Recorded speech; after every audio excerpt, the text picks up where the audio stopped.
There is a record in Portland that no one has broken. 461 consecutive games. Not a single one missed. Through injuries, through trades, through everything the NBA could throw at him, one man showed up every single night for 8 straight years. That record still stands today. The man who built it played until he was 40 years old. 18 seasons, 5 teams, over 19,000 career points, and $62 million in earnings. 2 years after he retired, he was broke. On the surface, this looks like another cautionary tale about an athlete who couldn't manage his money. But underneath that story is something darker. Something the headlines never told you. This is about a system that took everything from Clifford Robinson long before the bankruptcy filing. A city that owed him an apology for 23 years. And a man who was simply born too early for the world he deserved to live in. Buffalo, New York, 1970. If you didn't grow up there, you probably only know it as the city that lost 4 straight Super Bowls. But Buffalo in the 70s and 80s was something else entirely. A Rust Belt city slowly bleeding out, factories shutting down one by one, unemployment carving through black neighborhoods in particular with brutal precision. This is where Clifford Ralph Robinson was born on December 16, 1966. His coach at UConn, Jim Calhoun, would later describe him simply as a kid who came from a difficult background. That's the polished version. The real version is that Clifford Robinson grew up in an environment where financial stability wasn't a concept anyone around him had the luxury of teaching. Where loyalty to family wasn't a value, it was a survival strategy. Where you protected the people in your circle because the world outside that circle wasn't going to protect anyone. That instinct, fierce, unconditional loyalty to the people he loved, would follow Robinson for the rest of his life. And it would cost him a fortune. There's one more thing about Buffalo worth understanding. Robinson later said openly that growing up, he watched people in his family sell marijuana just to make ends meet. Not as dealers, not as criminals, as people doing what they had to do. To him, cannabis was never some dark underworld substance. It was just part of the landscape of where he came from. That context matters. It matters a great deal for everything that comes later. At Riverside High School, Clifford Robinson was not a household name. He wasn't the prospect with the highlight tape. He wasn't the kid with college coaches lined up outside the gym. He was tall, growing toward 6 feet 10 inches, but talent alone doesn't get you noticed when nobody's looking. One person was looking. Bill Russell, his JV coach at Riverside. Not that Bill Russell, but a coach who recognized the raw material underneath the awkward frame, saw something in the teenager that others didn't bother to find. The discipline, the hunger, the way Robinson competed even when the stakes were low. It wasn't enough to make him a recruiting sensation, but it was enough to get him to the University of Connecticut. UConn in 1985 was not a basketball powerhouse. Let's be clear about that. When Robinson arrived as a freshman, UConn was a program still trying to establish itself on the national stage. Mediocre recruiting classes, modest expectations, and a freshman named Clifford Robinson, who averaged 5 points a game and looked more like a project than a prospect. His coach that year told him flat out, "You have 2 choices. I can kick you out if you keep doing what you do, or I'm going to watch you play a lot of years in the NBA." The man who said that was Jim Calhoun, brought in during Robinson's sophomore year to rebuild the program. And what followed between those 2 men? The demanding coach and the kid from Buffalo who finally had someone pushing him was the foundation that made everything else possible. Robinson didn't just improve, he transformed. By 1988, UConn won the NIT championship.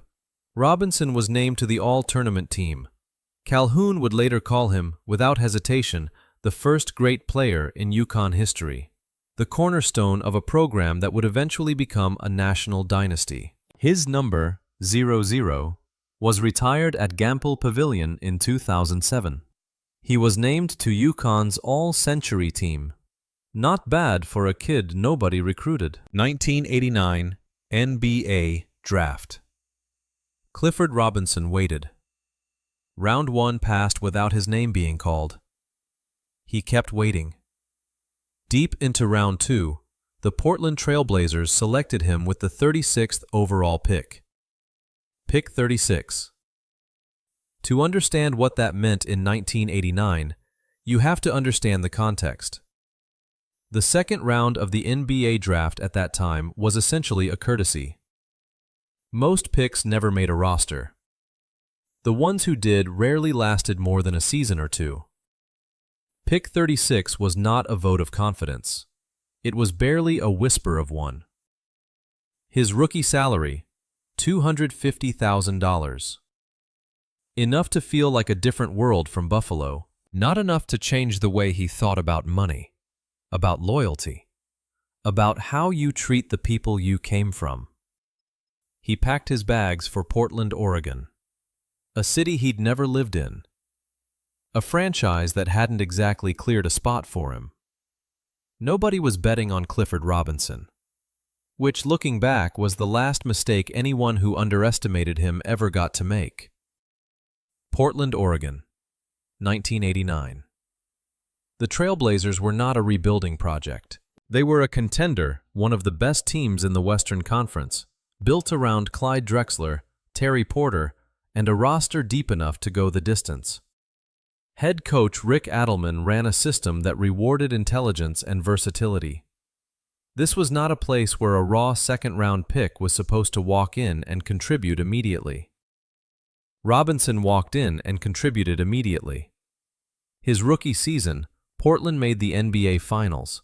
He was 22 years old, playing alongside veterans who had been in the league before he ever set foot on a college court. He absorbed everything: the pace, the professionalism, the standard of what it meant to compete at the highest level every single night. Most rookies spend their first year just trying to survive. Robinson spent his first year in the NBA Finals. That experience rewired something in him. It told him, at the deepest level, that he belonged. Not as a project, not as a placeholder, as a player. What it didn't tell him, what nobody told him, was how to hold on to what came next. Let's talk about the number 461. From the very start of his NBA career through February 22, 1995, Clifford Robinson did not miss a single game. 461 consecutive appearances. His first 5 seasons, he played all 82 games every year. Even in the seasons that followed, he never appeared in fewer than 75. That streak is the franchise record for the Portland Trail Blazers. It has never been broken. It still stands today. Think about what that number actually means. It means through every minor injury, every bout of illness, every physical toll that an NBA season inflicts on a human body, Robinson showed up. Night after night, city after city, back-to-back road games, early flights, late practices, he showed up. The Iron Man streak of a man who would later be labeled unreliable. The perfect attendance record of someone the league would eventually define by the 3 times he got caught. That's the first thing you need to hold on to when everything else in this story gets complicated. By the early 1990s, Portland was consistently one of the best teams in basketball. And Robinson was not a footnote in that success. He was the engine underneath it. The 1992 Western Conference Finals against the Utah Jazz. Portland wins. In the locker room afterward, Robinson, giddy, loose, fully himself for one of the first times on national television, does a victory dance and tells reporters its name. "The Uncle Cliffy!" The room laughed. The nickname stuck. And from that moment on, the public finally got to see what Portland had known for 3 years, that underneath the quiet professionalism was a personality that lit up every room it walked into. Uncle Cliffy, a man who made you smile just by existing. Portland went on to face the Chicago Bulls in the 1992 NBA Finals. They lost. Then they lost again in 1990. 2 finals appearances in 3 years, and nothing to show for it but the growing sense that this team was always one piece short of a championship. Robinson was not that missing piece, but he was the connective tissue that held everything together. 1992-93 season. Robinson averaged 19.1 points, 6.6 rebounds, and a career-best 1.99 blocks per game. Those are starter numbers. Franchise player numbers. But Robinson was coming off the bench, which made them even more extraordinary, because it meant he was producing at that level in compressed minutes, against fresh legs, with less time to find his rhythm. The NBA recognized it. 6th Man of the Year award, 1993. The following season, 1993-94, he was selected as an NBA All-Star, the only All-Star appearance of his career, but a validation of something his teammates had known for years. He was genuinely special. Not in the way Drexler was special. Not in the way that gets you on the cover of Sports Illustrated or lands you a shoe deal with your own signature line. Special in the way that winning teams are quietly built the player who defends the other team's best scorer, knocks down the open three, anchors the second unit, and never once asks for more credit than he gets. There is a particular kind of NBA player who makes everyone around him better without ever becoming the story himself. Robinson was that player for 8 years in Portland. Here's what people don't fully appreciate about Clifford Robinson's game. He was 6 feet 10 inches and could do things that players his size simply were not supposed to do in that era. Defend point guards on switches, shoot off the dribble from the perimeter, protect the rim, facilitate in the high post, knock down the corner three in the fourth quarter when the game was on the line. He would eventually become the tallest player in NBA history to make 1,000 career three-pointers, a record that held until Dirk Nowitzki and Rashard Lewis matched it years later. There are only 3 players in NBA history who finished with 1,400 career steals, 1,300 career blocks, and 1,200 three-pointers made simultaneously. Clifford Robinson is one of them. Let that settle for a moment. One of 3 players in the history of the entire league. He was, in the most precise way possible, the prototype of the modern NBA big man, the versatile, switchable, perimeter-capable forward that every team in the league spends lottery picks trying to find today. He was doing it in 1993. He was 20 years early. But here's where the foreshadowing starts to get uncomfortable. Because by 1995, the same year his consecutive game streak finally ended, something else was quietly shifting inside the Portland organization. The Drexler era was winding down. The roster was being rebuilt around different priorities. Robinson, still productive, still indispensable in many ways, was no longer being discussed as part of the franchise's long-term future. He didn't know that yet. He was still showing up every night, still putting up the numbers, still being Uncle Cliffy in the locker room, and a problem for opponents on the floor. Still assuming reasonably, given everything he had built there, that Portland would want him back. 8 years, 461 consecutive games, 2 NBA Finals.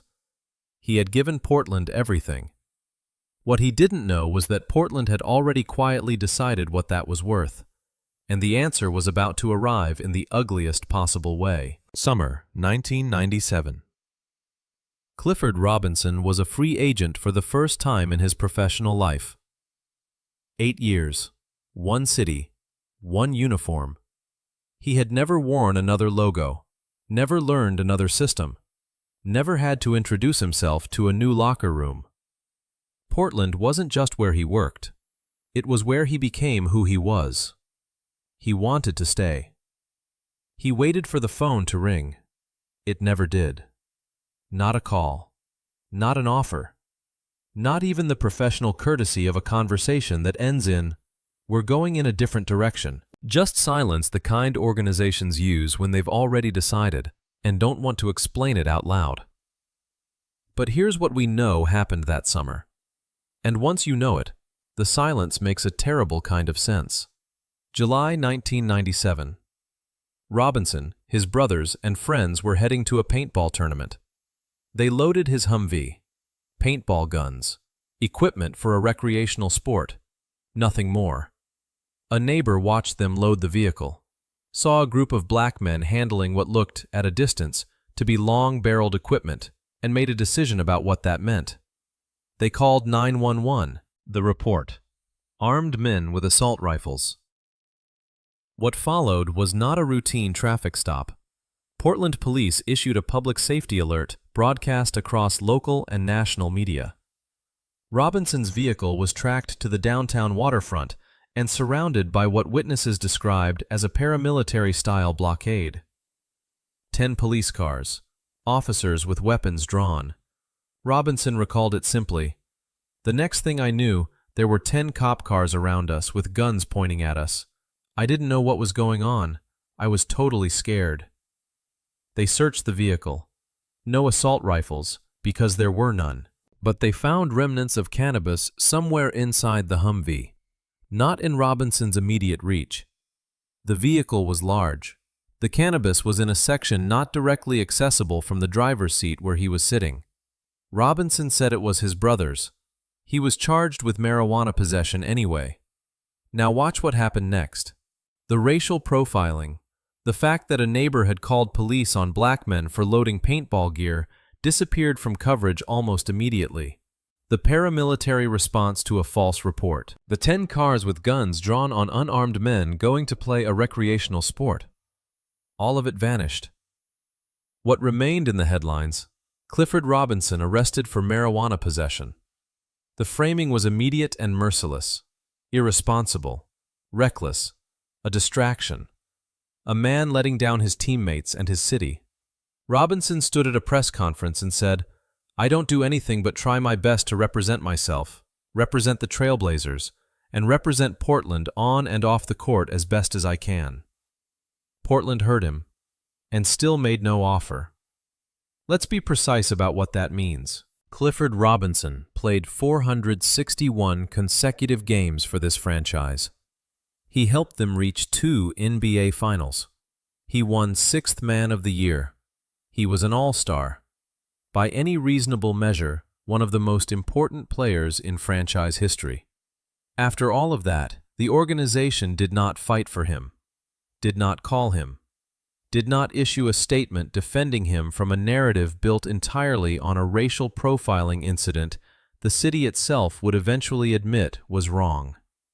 They just let him go. Robinson later said he always suspected the July 1997 incident was the direct reason he never received an offer. The timing was too precise. The silence too complete. One neighbor's phone call, one false report. 8 years of loyalty gone. What the coverage never acknowledged was this: Robinson had been using cannabis throughout his career deliberately, not carelessly. His stomach rejected pharmaceutical drugs. The anti-inflammatories, the standard arsenal NBA trainers hand out to keep players on the floor, they made him sick. Cannabis didn't. It managed his pain, settled his nerves, helped him sustain the grind of an 82-game season year after year. He said it himself years later: "I did feel that cannabis was helpful for me. I took the risk." He knew the rules. He understood the consequences. He made a conscious choice not out of recklessness, but out of a genuine belief that it helped him be better at the thing everyone in Portland loved him for.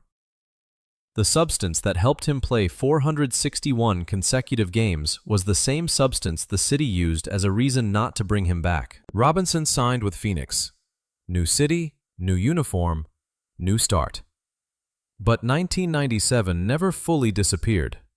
It planted a quiet asterisk next to his name in every front office he would subsequently deal with. Nothing to do with his basketball ability. Everything to do with a story that had been badly, fundamentally told. 23 years later, in June 2020, Robinson's team launched a petition demanding a formal apology from the city of Portland. His social media manager explained why it still mattered. The record has never been cleared. As far as people know, Clifford Robinson got busted for a small amount of cannabis, and that's not the whole story. On June 12, 2020, Mayor Ted Wheeler issued a formal written apology. Robinson called it a win. He had 80 days left to live. Phoenix, Arizona, fall 1997. Robinson arrived at the Suns as exactly what he was, a 30-year-old veteran at the peak of his powers. Playoff experience, sixth man of the year, a game refined over 8 seasons of high-stakes competition. Phoenix signed him because they needed his versatility and his professionalism, and for 4 seasons he delivered both. Then, 2001. Scottsdale, Arizona. Robinson was stopped by police, DUI and marijuana possession, 1-game suspension. His first formal violation of the league's drug policy. The coverage was predictable. The narrative seeded in Portland, 1997, found new soil. But here is what that coverage consistently missed. The NBA in the early 2000s was not gentle on players' bodies. The schedule was brutal. The physicality was enormous. And the standard medical response to pain and inflammation was a cocktail of pharmaceutical drugs distributed by training staffs with casual frequency. Robinson couldn't take them. His stomach rejected them. Cannabis didn't. It managed the inflammation, calmed his nervous system, helped him sustain 18 years of professional basketball on a body that had been absorbing punishment since he was a teenager in Buffalo. He was not using a recreational drug recreationally. He was using the only pain management tool that worked for his specific body, in an era when the rules made no distinction between those two things. That summer, Phoenix traded him to Detroit.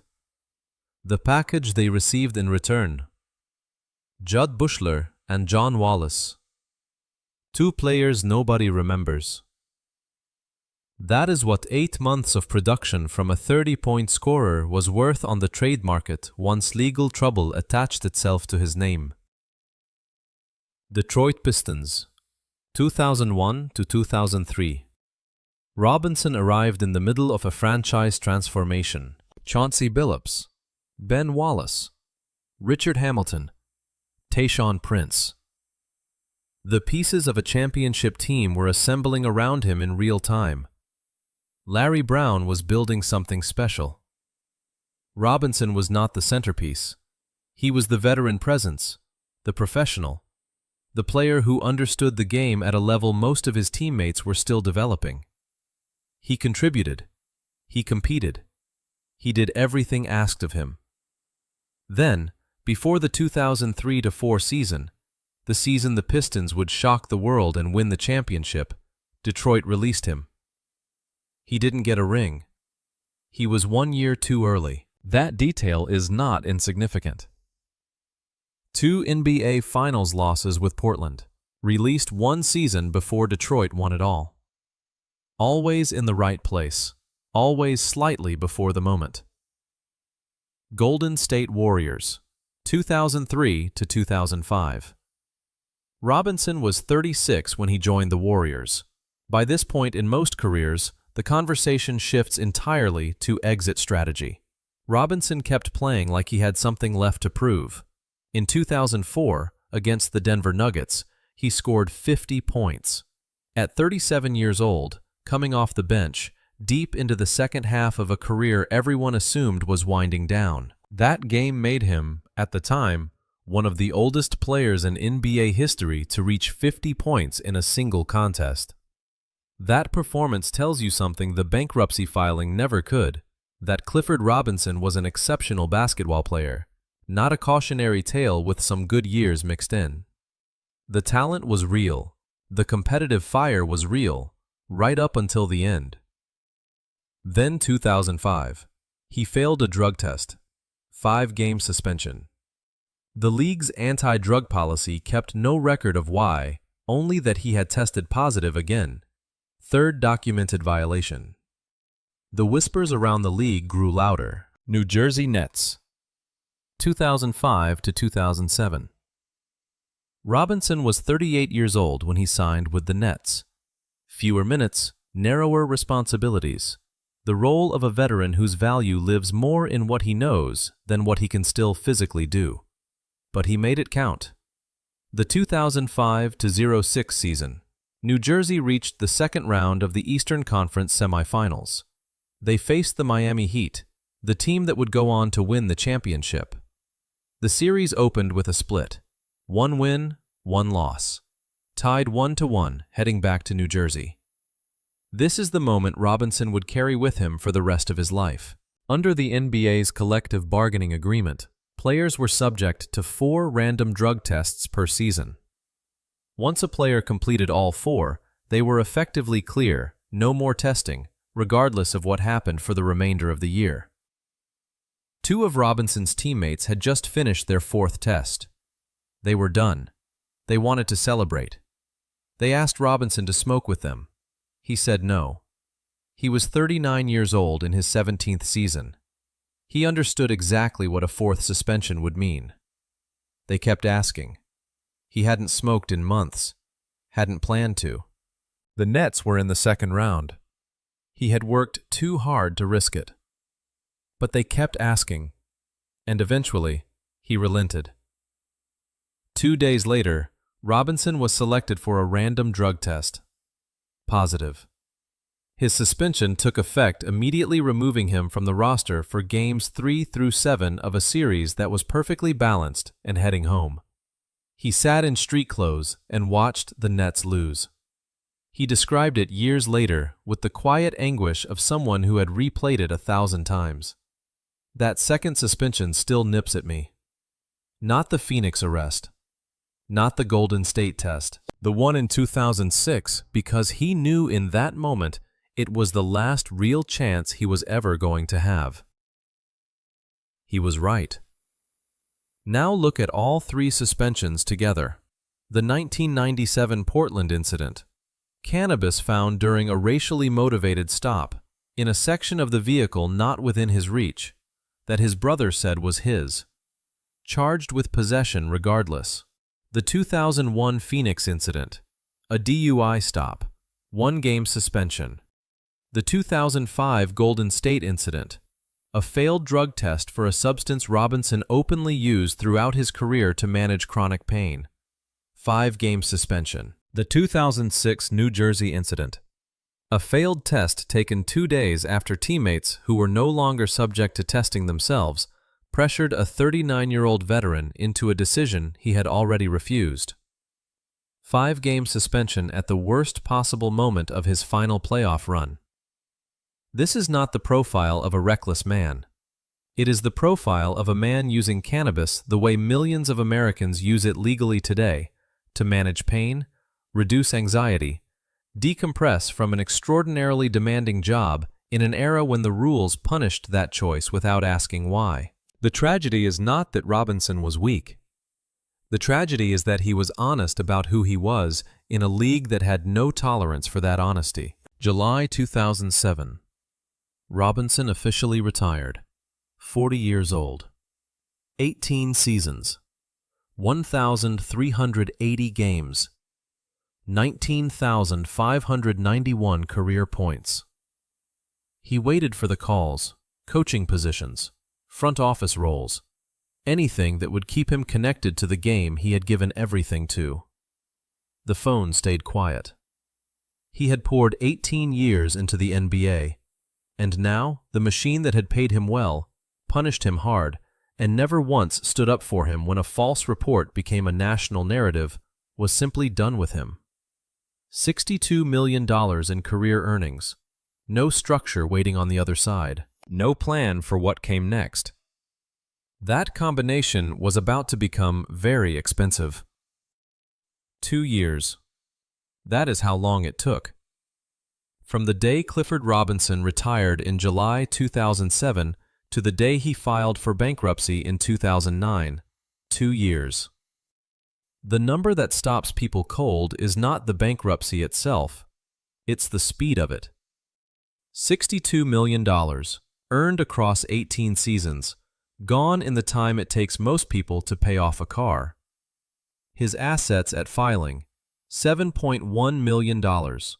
His debts, $12.4 million.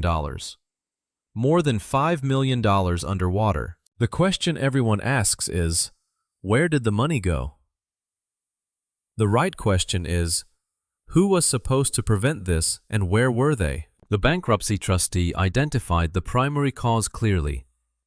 Failed real estate investments in Washington State and Jackson County, Oregon. Property deals that collapsed during the 2008 financial crisis, the worst housing market implosion in American history. Robinson was not unusual in this. The 2008 crash destroyed portfolios across every demographic. But athletes carry a specific vulnerability into that kind of environment that ordinary investors don't. When your earning window is 18 years instead of 40, the pressure to invest aggressively is enormous. Agents, financial advisors, the entire ecosystem orbiting professional athletes, all of them push toward growth, toward deals, toward making the money work harder. Real estate in the mid-2000s looked like the obvious answer. It had been appreciating for years. Everyone was doing it. The people advising Robinson were operating in an environment where the risk seemed manageable. It wasn't. And when the market collapsed, it didn't collapse gently. But real estate alone doesn't account for $62 million becoming a bankruptcy filing. Clifford Robinson grew up in Buffalo, where loyalty to family wasn't a value, it was a survival strategy. You protected your people because the world outside your circle wasn't protecting anyone. That instinct followed him into wealth, and it never left. He never spoke publicly about the specific details of his personal spending. The court documents don't itemize every dollar. But the financial pattern of athletes who go broke is well documented, and it almost never involves one catastrophic decision. It involves 1,000 smaller ones. Extended family on the payroll. Friends who needed help. A lifestyle that kept running at full speed long after the paycheck stopped. Robinson was generous. Deeply, unconditionally generous. And nobody in his professional circle, not his agents, not his financial advisors, not the NBA, ever built him a system that could survive that generosity long term. That is the system failure nobody puts in the headline. The NBA in 2007 had no meaningful financial education program for retiring players. The advisors around Robinson had compensation tied to the size of the investments they recommended, which meant their interests and his interests were not the same interests. The people who should have protected him from the most dangerous version of himself were the same people profiting from his decisions. He wasn't failed by his character. He was failed by an industry that handed 22-year-olds from difficult backgrounds enormous amounts of money and provided almost no infrastructure to keep it. He spent several years after the filing quietly rebuilding. The Portland house was auctioned. He restructured. He reduced. Worked through the debt with the same methodical patience he had brought to 461 consecutive games. Slowly, the hole got smaller. But basketball wasn't coming back.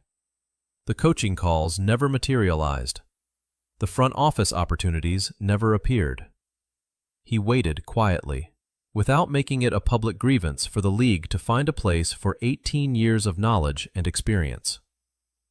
It didn't. So in 2015, sitting in a suite for ex-players at the Blazers' home opener, next to a commissioner from the Oregon Liquor Control Commission and a longtime friend with experience in the medical marijuana space, Robinson reached what he later described as his tipping point. Oregon had just legalized recreational cannabis. The market was young. The rules were still being written. And the opportunity was enormous for anyone willing to step into it early. Robinson looked at that landscape and saw what nobody else had thought to do yet. January 2016. He announced his business to the world. The name? Uncle Spliffy. A play on Uncle Cliffy, the nickname born from a victory dance in 1992, now reclaimed with the kind of defiant humor only someone fully at peace with their own history could pull off. He was 49 years old, a decade out of the NBA, coming off a bankruptcy, and he was about to become the first professional athlete in American sports history to publicly build a business in the legal cannabis industry. He spoke about it plainly. "People in Oregon know me as a basketball player, but I want to distill the stigma around cannabis, the misperception that athletes and cannabis are incompatible." He wasn't just opening a business. He was making an argument about the 1997 racial profiling, about the 3 suspensions, about what the league had taken from him and why. Legal cannabis gave him a way to say all of it out loud, on his own terms, for the first time. June 2017. Uncle Cliffy pre-rolled joints debuted at Oregon's finest dispensary in Portland. He showed up in person at 4:20 in the afternoon. People lined up, not just cannabis customers, but Blazers fans who remembered 1992, who had grown up watching him play, who knew exactly what this moment meant. It was the beginning of something real. 3 months before that debut, Robinson suffered a stroke. March 2017. The left side of his body went partially paralyzed. He recovered some function over time, never fully. In 2018, surgeons removed a tumor from his jaw. In 2019, he underwent surgery for cancer. One of his collaborators said it quietly. Every time he was about to launch a business venture, he seemed to suffer a health emergency. The Uncle Spliffy retail store he had planned to open in Portland never opened. But the Uncle Cliffy product line stayed on shelves across Oregon. The brand survived. The pre-rolls kept selling. The name he had built first on a basketball court, then in a courtroom, then in a dispensary, kept moving through the world without him. He had started something he couldn't finish. But he had started it, and in the conversation about athletes, drug policy, and racial justice, that beginning was irreversible. June 12, 2020. Portland Mayor Ted Wheeler sent a formal written apology to Clifford Robinson for what happened on that waterfront in July 1997. 23 years after the fact. A letter that cleared the record officially, publicly, on an incident that had quietly shaped the second half of his entire life. Robinson posted it on Twitter. He called it a win.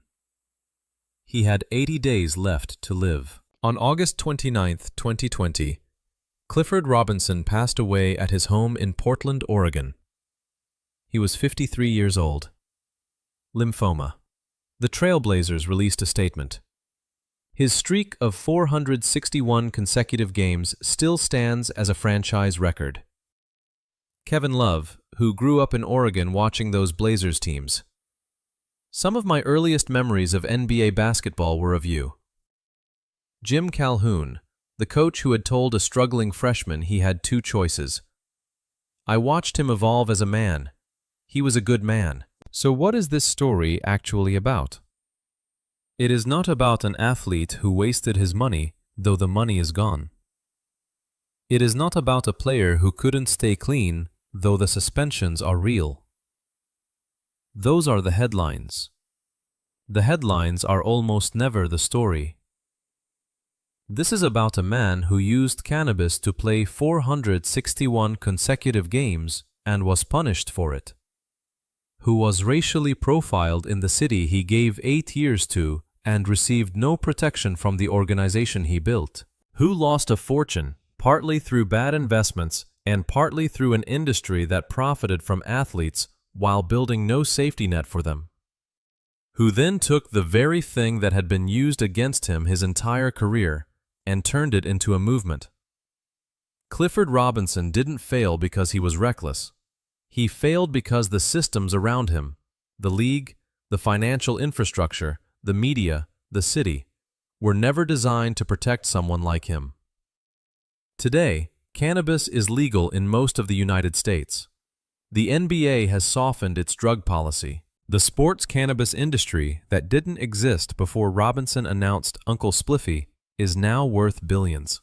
He built the foundation. He just didn't get to stand on it.